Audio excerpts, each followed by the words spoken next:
Naquele tempo, Jesus foi para o outro lado do mar da Galileia, também chamado de Tiberíades. Uma grande multidão o seguia, porque via os sinais que ele operava a favor dos doentes. Jesus subiu ao monte e sentou-se aí com seus discípulos. Estava próxima a Páscoa, festa dos judeus. Levantando os olhos e vendo uma grande multidão que estava vindo ao seu encontro, Jesus disse a Filipe: onde vamos comprar pão para que eles possam comer? Disse isso para pô-lo à prova, pois ele mesmo sabia muito bem o que faria. Filipe respondeu: nem 200 moedas de prata bastariam para dar um pedaço de pão a cada um. Um dos discípulos, André, irmão de Simão Pedro, disse: está aqui um menino com 5 pães de cevada e 2 peixes. Mas o que é isso para tanta gente? Jesus disse: fazeis sentar as pessoas. Havia muita grama naquele lugar, e lá se sentaram aproximadamente 5.000 homens. Jesus tomou os pães, deu graças e distribuiu-os aos que estavam sentados, tanto quanto queriam, e fez o mesmo com os peixes. Quando todos ficaram satisfeitos, Jesus disse aos discípulos: recolhei os pedaços que sobraram, para que não se perca. Recolheram os pedaços e encheram 12 cestos com as sobras dos 5 pães deixadas pelos que haviam comido. Vendo o sinal que Jesus tinha realizado, aqueles homens exclamavam: este é verdadeiramente o profeta, aquele que deve vir ao mundo. Mas, quando notou que estavam querendo levá-lo para proclamá-lo rei, Jesus retirou-se de novo, sozinho, para o monte. Palavra da salvação.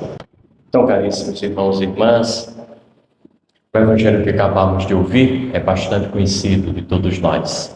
Vez por outra, ele volta na liturgia das nossas missas ao longo dos anos. E quando o evangelho é recorrente, ele volta sempre, é porque a igreja percebe a sua importância a nível de mensagem que nos tem para oferecer. É o que acontece com o evangelho da multiplicação dos pães e dos peixes.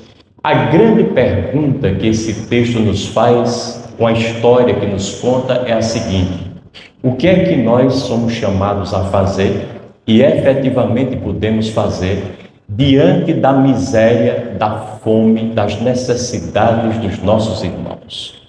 E eu e vocês conhecemos muitos e muitos irmãos próximos a nós que passam tamanhas dificuldades. Às vezes estão na nossa própria família, dificuldades em todos os níveis, mas a partir, sobretudo, do nível mais básico, elementar, que é o nível da fome mesmo, da ausência de bens para o seu deleite pessoal, as suas necessidades pessoais, uma vida condigna e tudo aquilo que ela exige de nós. Então a pergunta que não quer calar é essa: o que fazer da nossa parte diante dos irmãos carentes? Primeira coisa importante que o Evangelho vai dizendo para nós é que nós não devemos nos esconder com desculpas baratas por trás da grandiosidade do problema. Porque às vezes a gente olha para o mundo e diz: não, mas é gente demais, quem sou eu? É muito problema. Eu não tenho condições nenhuma nem de chegar perto para enfrentar essas dificuldades dos outros. Eu vou cuidar pelo menos da minha família. Foi isso que Deus colocou em minhas mãos e é essa a minha responsabilidade direta. E a gente vai se ausentando do mundo com essa ideia de que os problemas são enormes e nós somos pequenos, inoperantes, incompetentes, incapazes de fazer qualquer coisa para dar uma resposta minimamente satisfatória a essas dificuldades dos outros. Essa foi a tentação de Filipe. Ó Senhor, nem mesmo 200 moedas, que ele achava muito dinheiro, serão suficientes para a gente comprar um pão, pelo menos, para cada um. Filipe queria tirar o corpo fora. É o que a gente faz em geral, tirar o corpo fora. Engrandecer o problema, tornar-nos pequenos diante dele, e aí cruzamos os braços e não fazemos. Ora, todos nós temos alguma condição. Essa é a grande verdade. Não devemos nos esconder nunca por trás das dificuldades que a vida nos vai trazendo. Essa é uma posição muito cômoda que a gente deve evitar. Segunda coisa importante, trabalhar com os recursos de que nós dispomos. Nós não temos recurso para matar a fome de todo mundo, mas sempre temos em nossas mãos, em nossas despensas, em nossas mesas, em nossos corações, recursos para matar a fome de alguém. Pode ser uma pessoa só, já é de bom tamanho. Temos que ir até onde a nossa mão alcança, ir até onde o nosso coração pode chegar, e onde as nossas possibilidades podem atuar. E cada um tem que começar a procurar o que é que eu posso fazer de mim mesmo para esse mundo pequeno que está diante dos meus olhos e que precisa urgentemente da minha ação. Nessa hora, os problemas do mundo eu reduzo ao meu mundo, as minhas dificuldades, aquilo que eu estou vendo por perto. E quando a minha consciência me desperta para fazer alguma coisa boa por alguém e eu não faço, eu estou pendente com a minha consciência. Tudo aquilo que a consciência da gente desperta na gente de bom para fazer, a gente tem de fazer. Senão vai ficar num déficit com a vida. Chegarmos lá na frente, vamos olhar para trás e dizer, eu poderia ter feito mais e melhor e não fiz.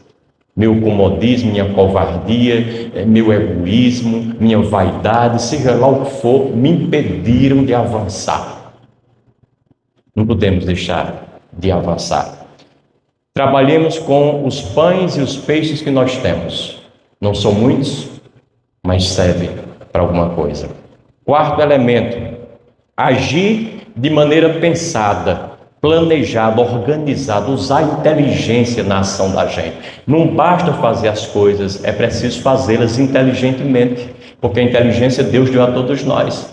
Refletir sobre elas, planejá-las, colocar num papel, testá-las depois e avaliá-las.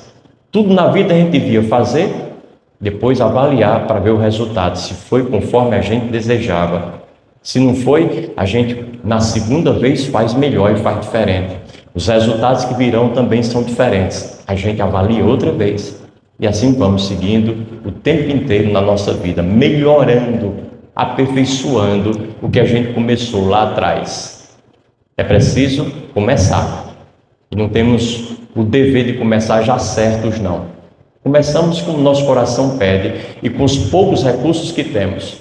Lá na frente a gente vai melhorando. Meu pai dizia que só se aperfeiçoa aquilo que se começa. Se alguém não começa nada nunca, não aperfeiçoa nada nunca.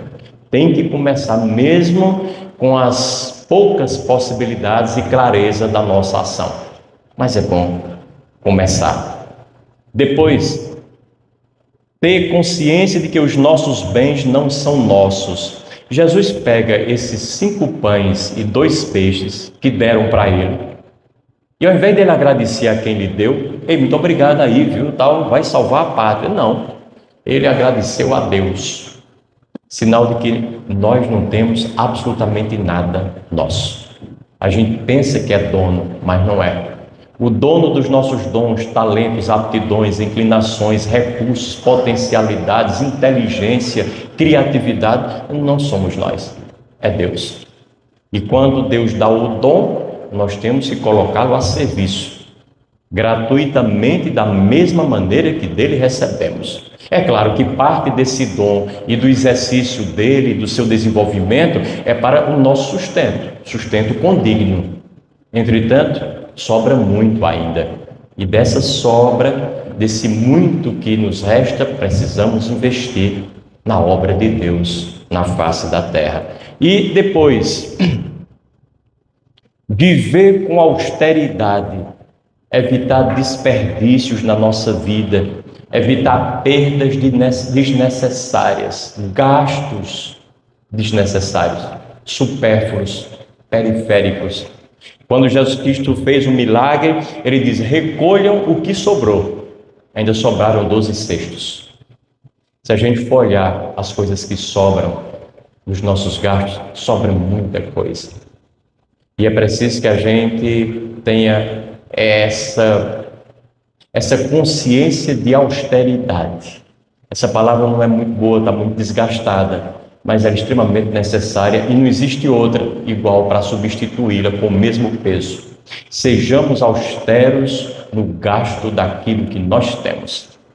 Vamos investir tudo no que presta, no que é bom, não só para nós, mas para a humanidade toda. E assim nós seremos felizes. Quem investe tudo só no seu deleite pessoal, no seu prazer individual, ou no mínimo familiar, vai se arrepender. Chegar atrás, lá na frente, vai perceber que não fez a coisa certa. Porque existe vida para além da sua vida. Existe gente para além da gente que você conhece. Existem necessidades para além das necessidades de meia dúzia de pessoas que você tutela. Olhar para dentro, mas também olhar para fora. Olhar para o nosso, mas também olhar para o dos outros. Melhorar a nossa vida sem piorar a vida de ninguém. Pelo contrário, melhorando também a vida daqueles que pudermos. Que Deus nos ajude nisso. Louvado seja nosso Senhor Jesus Cristo.